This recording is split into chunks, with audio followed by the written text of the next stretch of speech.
Nifty कह रहा है हम फ्लैट खुलेंगे, एशिया स्क्रीन्स पर आएगा। एशिया ला यार, मिला जुला सा कामकाज एशिया में, ऐसे ही फ्लैटिश नोट पे थोड़ा क्विकली मूव करिए स्क्रीन्स को, फ्लैट मूड है। और over the weekend cause US के फ्राइडे को जब हम क्लोज हो रहे थे बिल्कुल फ्लैट मिला जुला सा रुझान था। एक्चुअल सेशन फिर भी एक तरफा था, 1/4 से 1/3% बढ़त के साथ कामकाज हुआ। यूएस दिखा यार ओके आज सुबह के फ्यूचर्स फ्लैट हैं तो तब आपकी पहली प्लेट आएगी, ठीक है। जहां छोड़ा तो उसी के इर्द गिर्द हैं, थोड़ा बहुत ऊपर होंगे, लेकिन ऐसा कुछ खास एटलीस्ट भाव टू भाव क्यों तो नहीं है। ऐसे में हॉर्मास से जानना होगा हुआ क्या क्या कुछ। फ्राइडे को इंपॉर्टेंट अर्थव्यवस्था के डेटा आने थे, हॉर्मास ने बताया भी था ये लास्ट होंगे पॉलिसी से पहले। उसके बाद एटलीस्ट जो डेटा देखने वाले हैं वो अपना मन बना लेंगे कि फेड क्या करने वाला है। ऐसा हुआ क्या हॉर्मास? डेटा कैसा रहा? गुड मॉर्निंग, आपको मूड कैसा है?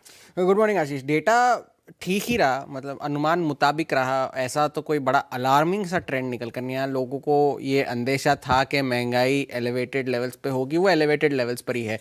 एक सिंपल ट्रेंड ये है कि अगर महंगाई घट नहीं रही तो बढ़ भी नहीं रही है, वो उसी 2.8-2.9% के लेवल्स पर ही बनी हुई है। अनुमान साल दर साल के 2.8% ही थे और 2.8% का ही आंकड़ा पीसीई का निकल कर आया है शुक्रवार को, और महीने दर महीने का आंकड़ा भी अनुमान के मुताबिक ही था। तो आप इसे मानकर चलिए कि जिस तरह से बाजार को अंदेशा था उसी तरह के आंकड़े आए हैं। और इस वजह से अब आप ये समझिए कि फेड की जो रेट कट की उम्मीदें हैं वो लगभग प्राइस्ड इन है बाजार में। इस वजह से डाउ भी कल शुक्रवार के सेशन में 200 अंक जो है ऊपरी स्तरों से गिरकर ही बंद हुआ है। 100 अंक ऊपर बंद हुआ, लेकिन ऊपरी स्तरों से गिरकर बंद हुआ।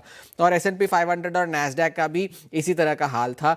तो महंगाई के आंकड़े अनुमान मुताबिक थे और अभी भी लगभग 85 से 87% ऑड्स जो है फेड के इस हफ्ते रेट कट करने के उम्मीद पर अभी भी बने हुए हैं। अब अर्थशास्त्रियों का ये मानना है कि अब चाहे जेरोम पावेल जो कर ले, जो कह ले, उससे कोई फर्क बाजार को पड़ना नहीं चाहिए, क्योंकि अगर केविन हैसेट अगले फेड के अध्यक्ष बनेंगे तो वो डोनाल्ड ट्रंप का ब्याज दरों में कटौती करने का एजेंडा आगे बढ़ाने की पूरी कोशिश करेंगे। ये अब बाजार को नजर रखकर चलनी होगी कि अगर वो अध्यक्ष बने तो क्या होगा, और अगर वो अध्यक्ष बने और अगर वो ब्याज दरें काटते रहे तो शायद महंगाई करना तो ट्रंप साहब के हाथ में ही है। हाँ, अब उन्होंने ये, अब कुछ लोग ये कह रहे हैं कि क्रिसमस से पहले, स्कॉट बेसेट ने तो कहा था क्रिसमस से पहले अनाउंसमेंट हो सकती है, और डोनाल्ड ट्रंप कह रहे हैं कि मैं 2026 की शुरुआत में घोषणा करूंगा। मई तक तो है ही जेरोम पावेल का कार्यकाल। तो अब उनकी चिंता यह है कि अगर केविन हैसेट अध्यक्ष बन गए और अगर उन्होंने ब्याज दरों में कटौती कर ली तो महंगाई और बढ़ सकती है। ये अर्थशास्त्रियों की थोड़ी सी चिंता है।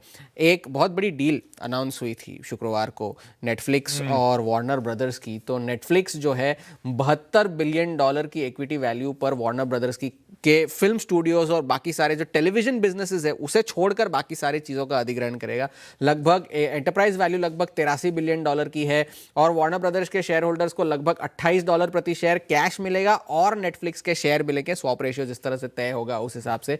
और 12 से 18 महीनों में डील होनी है। डोनाल्ड ट्रंप ने कहा है कि उनका मार्केट शेयर तो बहुत ज़्यादा है, ये है वो है, एंटी ट्रस्ट इश्यूज हो सकते हैं, मैं खुद इस डिसीजन मेकिंग का हिस्सा रहूंगा, ये डोनाल्ड ट्रंप ने कहा है। स्कॉट बेसेंट ने भी सीबीएस को दिए हुए अपने एक इंटरव्यू में कहा कि भले ही बहुत लंबा शटडाउन चला हो इस साल यूएस सरकार का, लेकिन अर्थव्यवस्था मजबूत है, और साल दर साल के अगर आंकड़े देखें तो 2025 का अंत 3% की रियल जीडीपी ग्रोथ के साथ होगा। ये स्कॉट बेसेंट ने आश्वासन दिया है। और अगर हम देखें इस हफ्ते तो फेड के अलावा बाकी सारे सेंट्रल बैंक्स के नतीजे आने हैं, और बहुत सारा जो डिलेड डेटा जो था वो भी सारा आना है, लेकिन सबकी नज़रें फेड पर होंगी। और ये अगले 2 दिन अगर बाजार में कोई बड़ा एक्शन ना हो तो ताज्जुब की बात ज़्यादा होनी नहीं चाहिए।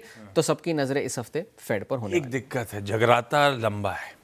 इस बार पॉलिसी का आउटकम रात 12:30 बजे आएगा और प्रेस कॉन्फ्रेंस रात 1 बजे होगी। सारा मामला आधा घंटा और जगाने वाला हो गया और सारे पेज जुड़े हुए हैं। नेटफ्लिक्स और वार्नर ब्रदर्स के एक्विजिशन मर्जर का अपडेट और इंडियन मल्टीप्लेक्स एसोसिएशन अपोज करने खड़ा हो गया। ये लोग की अपोजिशन पता नहीं, कुछ होगा नहीं होगा उस डील का लेकिन ठीक है, एक स्ट्रीमलाइन प्लेटफॉर्म अगर एक वार्नर ब्रदर्स को एक्वायर कर लेगा तो इनके पास कंटेंट कहाँ से आएगा फिर सिनेमा घरों के पास, ये भी इंपॉर्टेंट।